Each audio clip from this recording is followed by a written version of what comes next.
Thank you, Ben, for being here for the film. I'll start with a few questions, and then we can open it up to the audience. But I also want to thank Gene for his performance.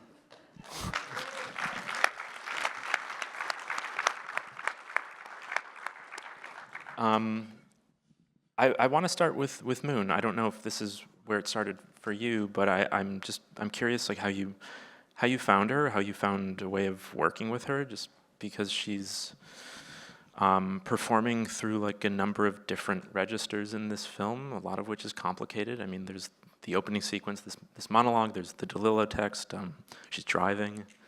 So I'm just curious, like how much did she shape the way you saw this character, and how did that influence the direction of the film? Yeah, I mean, well, when I first started writing it, I was on my own in Somerset, in a place that Gene knows. Actually, it's our friend Jeremy Cooper. He's got a barn that I go and stay in, and they do as well. Anyway, this is where I go and write. And, it was very fragmentary when it started, and it was just kind of images, kind of disconnected scenes, and, fragments really. And I thought I need somebody to kind of navigate me through this world of kids. And I thought of Moon, because she's, I've known her since she was really quite young, and she's the daughter of friends of mine. And she's a friend. And, as soon as I thought of her and thought of her personality, she's got a very strong personality. She's very funny, intelligent. And, like as soon as I had her in my mind and she agreed to doing it, this was when she was 9, then the thing started to actually take better shape in my head. So, I mean, just knowing it was going to be her was really crucial, I think, to kind of start really visualizing it properly. And then, when we were filming, she took it very seriously. The first thing that we filmed was the DeLillo, the word for snow. So that was when her and EJ and Astrid, the 3 girls, so they're all 9, and they really took it on board, they read it over and over again, either with me or with their parents. It's complex. It's complex things that they're talking about, but, we could talk about it, and some of it they thought was strange and a bit, they didn't quite get everything, but they definitely got the core of it,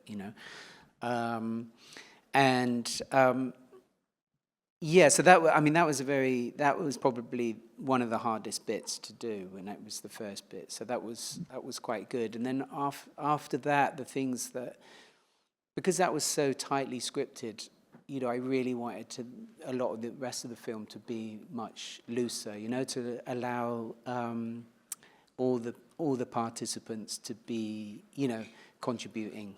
And not me just telling them exactly what to do all the time, and trying to allow for improvisation. So a lot of the time with Moon, sometimes it was just me and her dad and an assistant and a sound recordist, just like 5 of us going off somewhere, and we would film small bits, like her wandering through landscapes and things.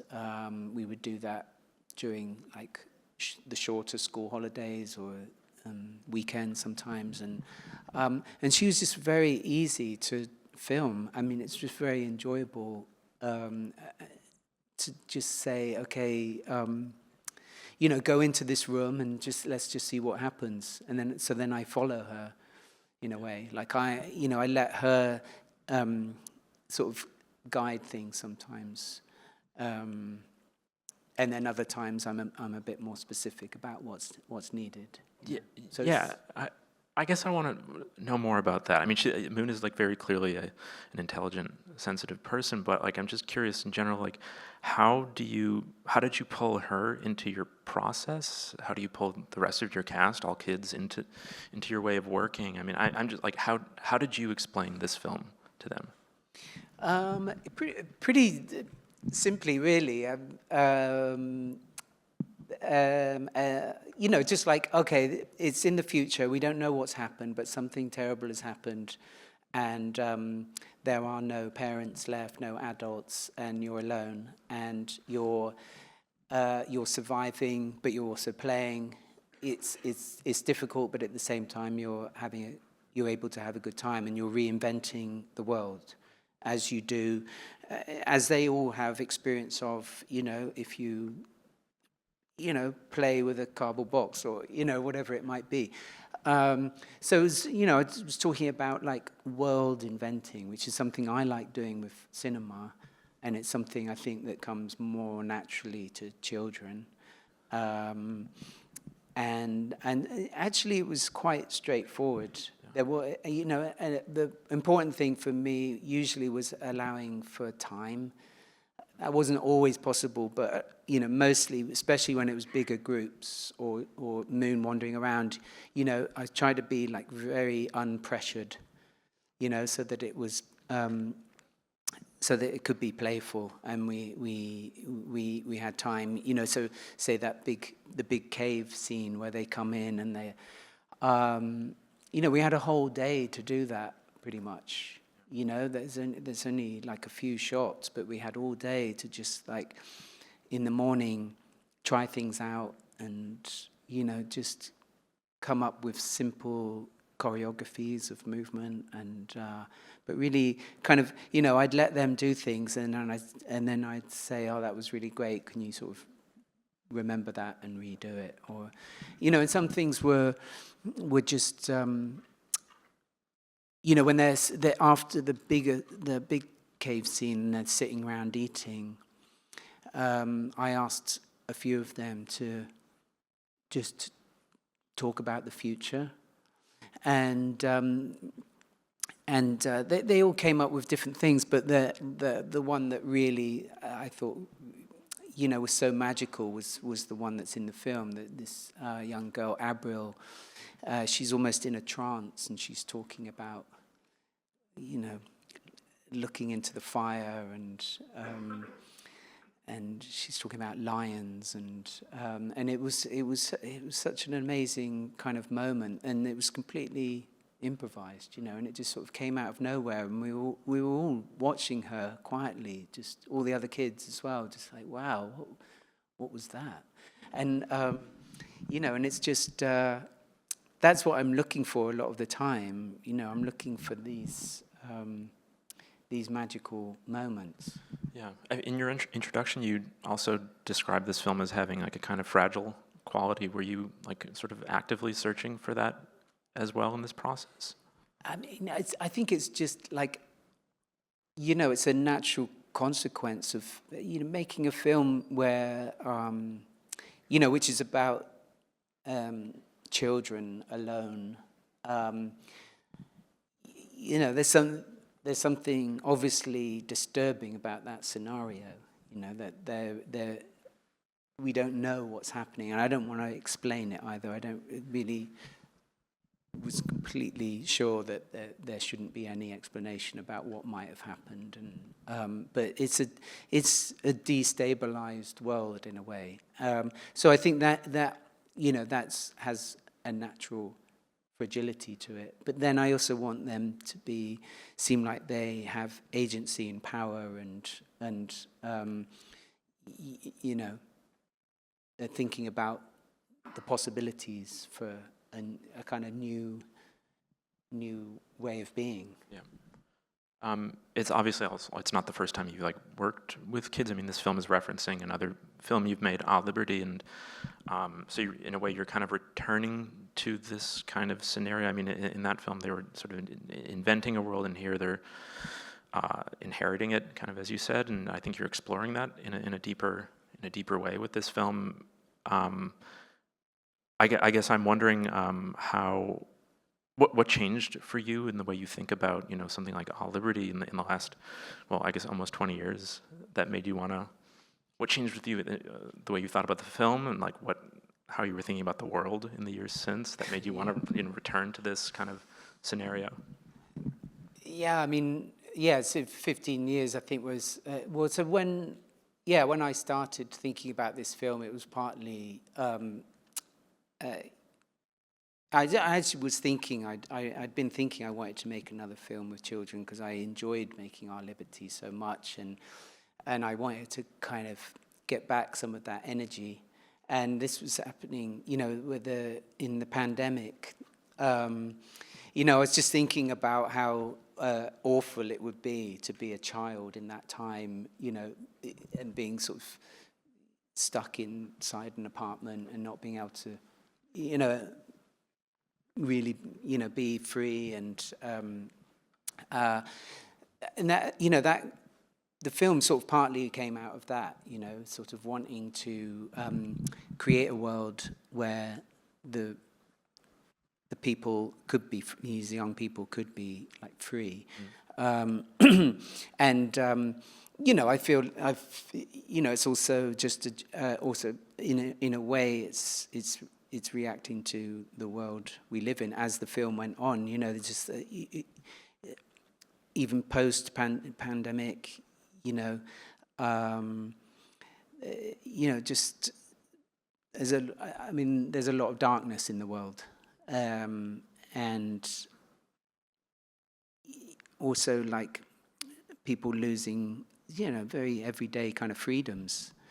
And so, I don't know, I think I wanted to make a film that had some hope to it, which feels a bit hard to find now, especially when, because there's, these days, or the last 10 years even, so much sort of post-apocalyptic imagery, TV shows, and I'm a sucker for that as well. I like a lot of that stuff, but it's all very bleak and people killing each other, and I wanted to do something that was sort of beyond that, where these children are able, even if they don't, everything is sort of uncertain and they don't have answers, that they're kind of creating a new world, or trying to. Did you like being a kid? I loved it. Yeah, I know. I had a great childhood. It was very free. I grew up in the countryside, and I didn't even realize we were poor, but we were. But it was such a good time that,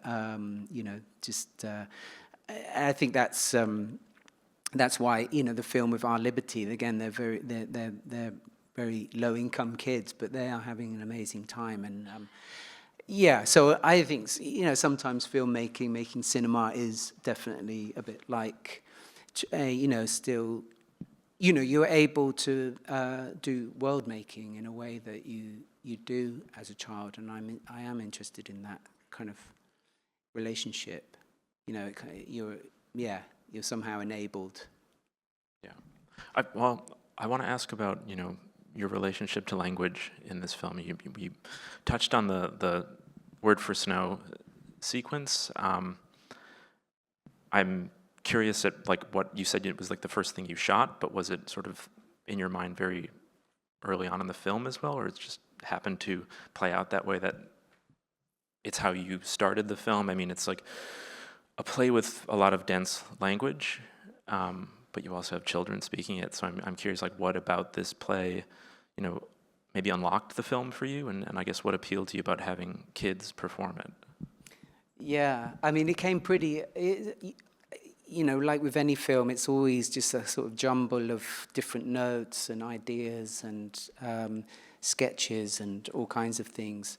And so while I was just beginning to develop this film, I came across the DeLillo play, and at first I just loved the play, and I thought I'd like to do something with it. It had only been read publicly a couple of times in Chicago and London, and I thought maybe I could just put it on in the theatre. But then but then I just thought, actually, this could be really powerful coming out of 3 children's mouths if it's done respectfully and like, you know, word for word, and you know, very, you know, really, well, all me and the 3 actors, you know, we wanted it to be really serious. You know, we didn't want it to be like, you know, sometimes you see children saying adult things and it's a kind of joke, you know. And I wanted to kind of refuse that sort of idea throughout the film, but especially in the play. Even if some of there's humor in some of the things that he's written, but you know, generally speaking, we took it seriously, we read it seriously, they performed it, you know. And I think that, you know, it was really key. You know, so in the play, the moon character is called a pilgrim.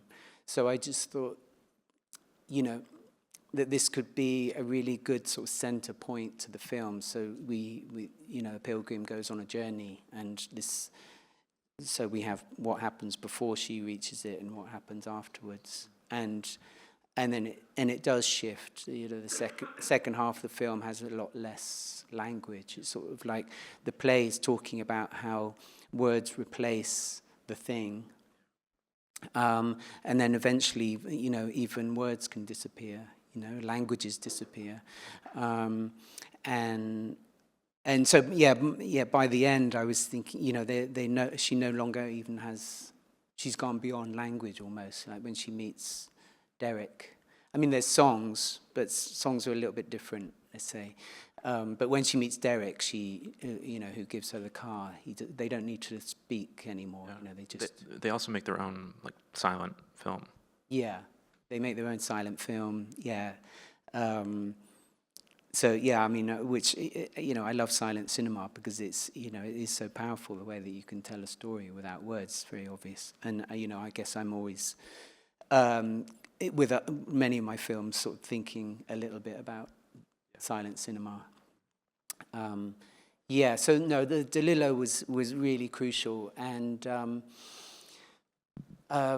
way we did it as well. I mean, they practiced it a lot, but then I also did have a auto prompter there. So you know, when we're filming one character, the auto prompter's in a position where the character opposite them would be. So so even though they knew the play, you know, this was kind of there as a reminder for them, and I think it kind of helped, you know, because it made them want to act less. I didn't want them to act. It needed to be like very terse in a way, like the language. So only Moon was allowed to sort of act a little bit more, to emote a little bit more, sometimes be annoyed, or because I felt that was in the character. But because she's someone who sort of you know, she's trying to figure things out as she goes along, and I think by the end she's realized that again, she's like gone beyond that. She doesn't actually need the answers. You know, maybe knowledge is one of the things that holds us back.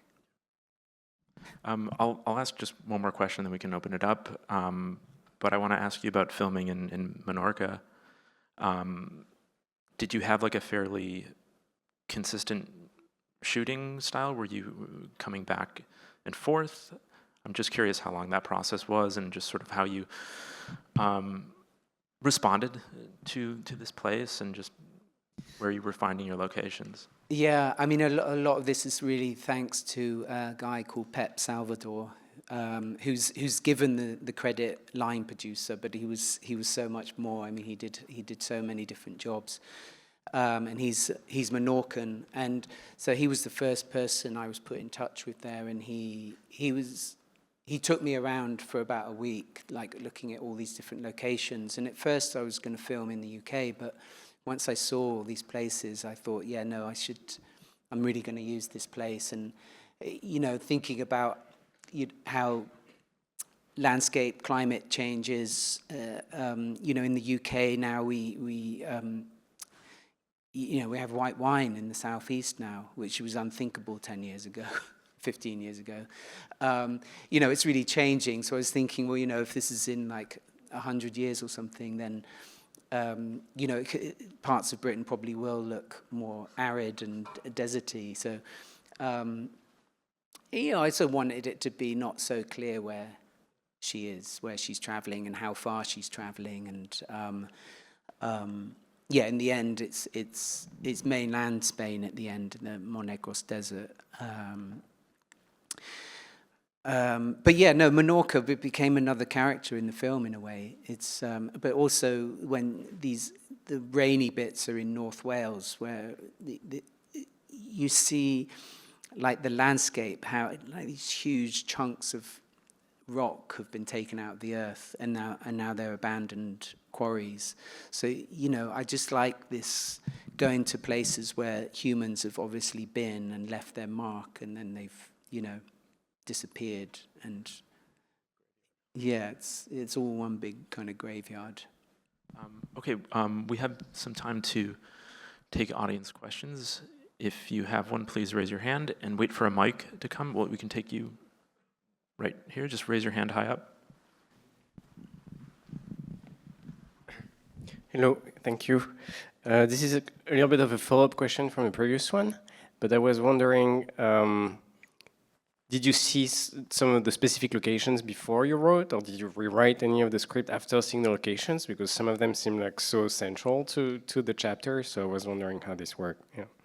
No, for sure. I mean, the whole Minotaur film really came because somebody called me and said that they were standing in that place, and that was in Menorca, and they said, you need to come to Menorca. There's a place that has your name on it. This is what she said, which was great. So that's really how the whole Menorca thing even started, because of this friend going to that labyrinth. And then I visited. I thought, okay, I'm going to make a child version of the Minotaur. And then Pep took me around these other locations. And I mean, I had a sort of rough script of sorts. But no, the locations really did feed in. I mean, I like that a lot of the films I've made, they start off as ideas that obviously you want to, you want to make them real. But then location scouting is a big thing for me, or people scouting. I mean, I like finding people. And this, like I said about Moon, she was integral right from the start. But then, through the process of making, in fact, when I was quite far through the filming, when our mutual friend Jeremy said, you really should meet Gene, who is a very talented young man, who also dresses really well. and Carmel and Spencer, his parents, sent me some tapes of Gene and his songs.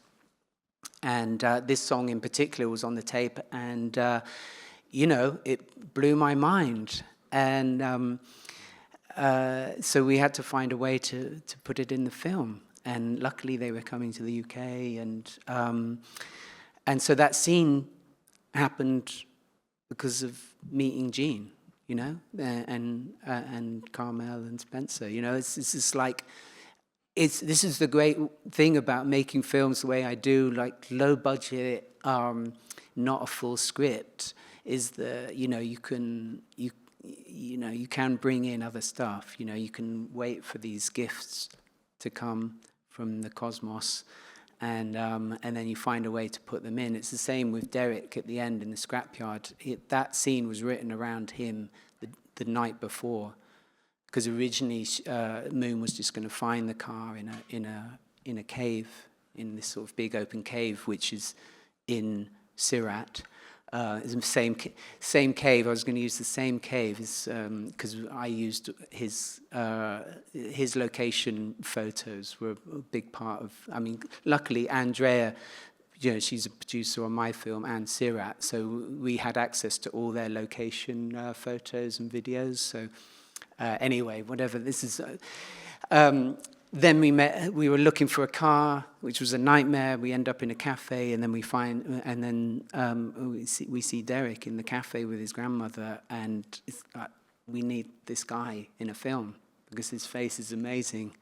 So yeah, that's how that all came about. So I'm always like hoping, for things to come along which will actually change the script, because you don't want to just illustrate the script. That's too, it's boring. It's not an adventure. Here's one. Yep, right. We can take one after the other. Raise your hands high up. Hi, thank you for the film. I wanted to ask you about sound design and music in the film. I saw your name in the sound design credit as well.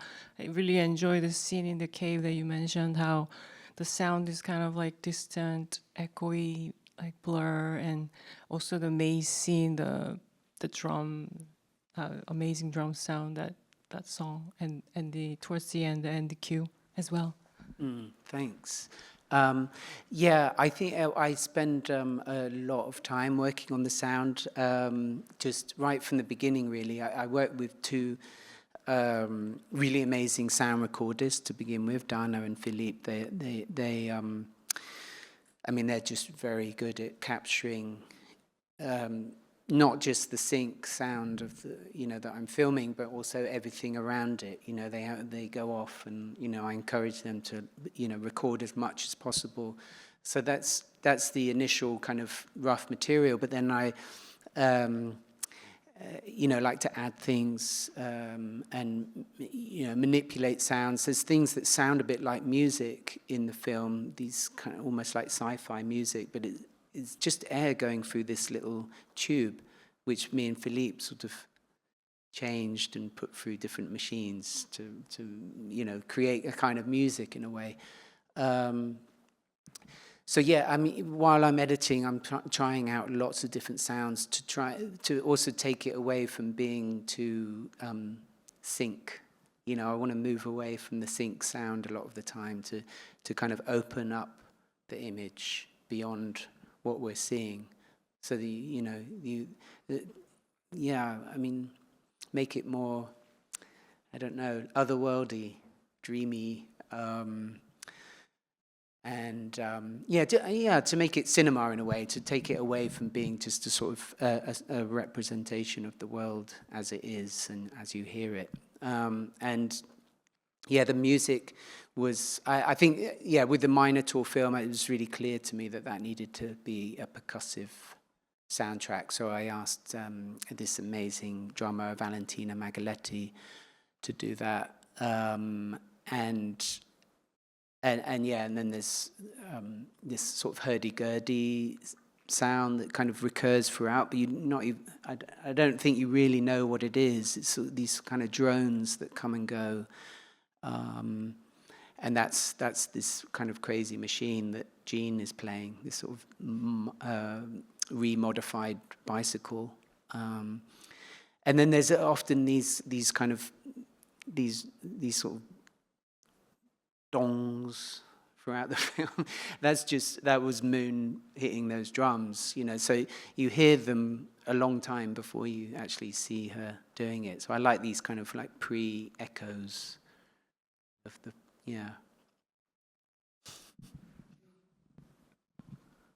We have time for another question. One more? Yeah. Oh, that's loud.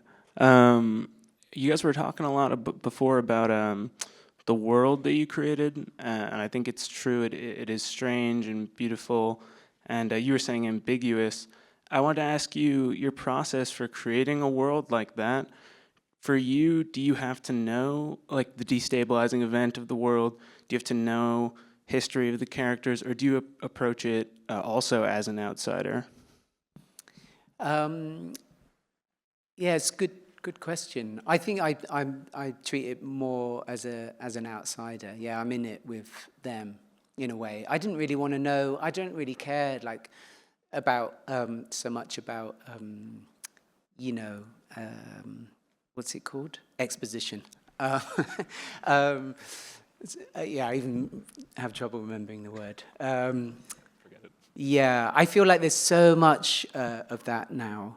You know, like more, you know, TV and everything. Everything is so explained that I kind of like the idea of not always knowing myself, even. You know, and you know, so we all find ourselves in that world.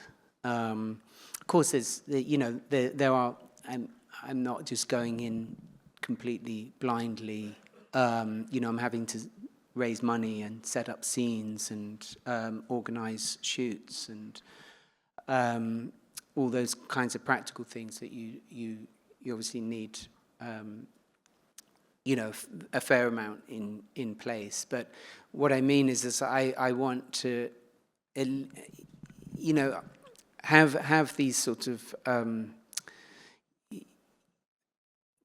of gateposts to work within, but then for them to then also, or to be, just to be able to kind of veer off, you know, to always keep an eye open for, or an ear open for unexpected things to happen. And that includes in terms of narrative as well, I guess.